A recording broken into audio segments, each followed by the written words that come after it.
नमस्कार मित्रांनो आणि जॉबच्या जॉब हबमध्ये सगळ्यांचं स्वागत आहे.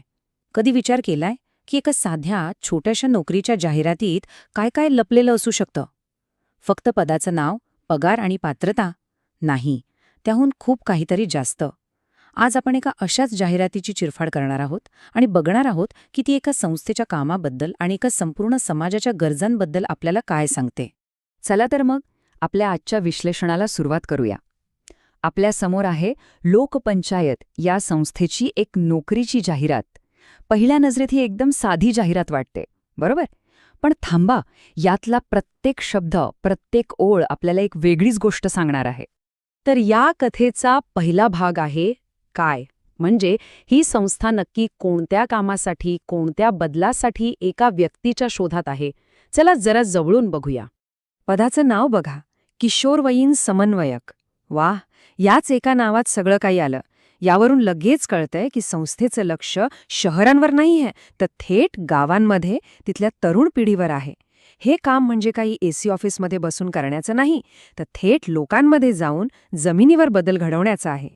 आणि कामाचं स्वरूप? ते तर त्याहूनही स्पष्ट आहे. गाव पातळीवर किशोरांसाठी विकास कार्यक्रम राबवणे. याचा अर्थ काय? Direct action. हे फक्त प्लॅनिंग करण्यापुरतं मर्यादित नाही, तर प्रत्यक्षात गावात जाऊन तिथल्या मुलामुलींच्या आयुष्यात एक पॉझिटिव्ह बदल घडवण्याचं हे एक जबरदस्त आव्हान आहे. मग आता प्रश्न येतो की इतक्या महत्वाच्या कामासाठी त्यांना नक्की कशी व्यक्ती हवी आहे? या बदलाचा चेहरा कोण असू शकतं? चला आता या कोणचं उत्तर शोधूया. या पदासाठी ज्या अटी आणि पात्रता ठेवल्या आहेत ना, त्या आपल्याला या कामाची गंभीरता आणि त्यातील आव्हानांबद्दल खूप काही सांगून जातात. बघूया तरी काय आहेत त्यांच्या अपेक्षा. आणि इथेच तर खरी गंमत आहे. त्यांना फक्त पुस्तकी ज्ञान नकोय. मास्टर ऑफ सोशल वर्क म्हणजे MSW सारखी प्राचीन पदवी आणि सोबतच तब्बल 3 वर्षांचा प्रत्यक्ष कामाचा अनुभव हवा आहे.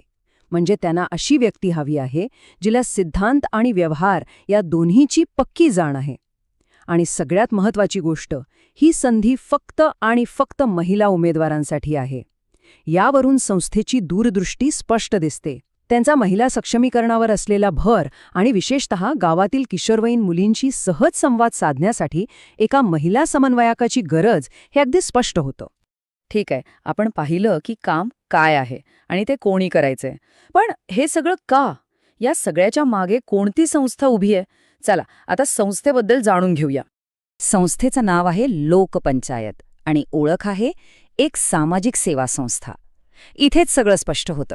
इथे नफा कमावणं हे ध्येय नाही, तर समाजाची सेवा करणं हे ध्येय आहे. हे काम फक्त पगारापुरतं नाही, तर एका मोठ्या सामाजिक उद्दिष्टासाठी आहे.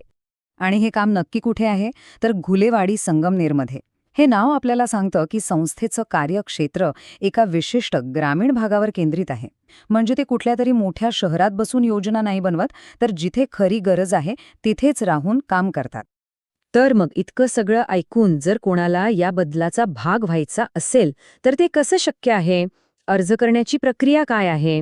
चला शेवटचा आणि सगळ्यात महत्त्वाचा टप्पा पाहूया. कोणतीही संधी असो, वेळ खूप महत्त्वाची असते. अर्ज करण्याची शेवटची तारीख आहे 1 मार्च 2026. ही तारीख लक्षात ठेवणं गरजेचं आहे, कारण अशा सामाजिक प्रकल्पांमध्ये वेळेवर काम सुरू होणं खूप महत्त्वाचं असतं. आणि इथे बघा, संस्थेचा दृष्टिकोन किती आधुनिक आहे. अर्ज करण्यासाठी पारंपरिक पोस्टाचा मार्ग आहे, आधुनिक ईमेलचा पर्याय आहे आणि चक्क व्हॉट्सॲपवरूनही अर्ज पाठवता येतो. यावरून काय दिसतं? त्यांना सर्वोत्तम उमेदवार हवा आहे आणि त्यासाठी ते अर्ज प्रक्रिया जास्तीत जास्त सोपी करत आहेत, जेणेकरून तंत्रज्ञानाचा किंवा अंतराचा कोणताही अडथळा येऊ नये.